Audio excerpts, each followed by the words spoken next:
ஒரு adjustable halogen unique twelve split headlamp setup இந்த வண்டிக்கு கொடுக்குறாங்க. டர்ன் இண்டிகேட்டரும் ஹாலஜன்லேயே கொடுக்குறாங்க.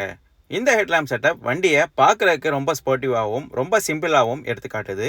ஃபாக்லாம்ப் பொறுத்தவரையில் இந்த வண்டிக்கு ஆப்ஷனலாக தான் கொடுத்துருக்குறாங்க. ஃபாக்லாம்பை சுற்றி கார்னிஷும் நீங்கள் ஆப்ஷனலாகவே வாங்கிக்க முடியும். வண்டியோட ஃப்ரண்ட் கிரில் சென்டரில் ஒரு குரோம் லைன் டிசைனும் கொடுத்துருக்குறாங்க. சென்டரில் சுசுகியோட லோகோவும் வச்சிருக்கிறாங்க. பார்க்குறதுக்கு வண்டியை ரொம்ப ப்ரீமியமாகவே எடுத்துக்காட்டுது. வண்டியோட ஏர்டம் மேலே பார்த்தோன்னா ஒரு சில்வர் குரோம் ஃபினிஷிங்கும் கொடுத்துருக்காங்க. ஏர்டம் கீழையும் ஒரு ஸ்கிட் பிளேட் டிசைன் கொடுத்து சில்வர் குரோம் ஃபினிஷிங் பண்ணியிருக்கிறாங்க. ஓவரால் வண்டியோட ஃப்ரண்ட் ப்ரெசன்ஸ் ரொம்ப நல்லாவே இருக்குது அப்படின்னு சொல்லலாம். வண்டியோட ஏர்டம் பொறுத்தவரையில் ஓப்பனிங்ஸ் ரொம்ப பெருசாகவும் ரொம்ப வைடராகவும் கொடுத்துருக்குறாங்க.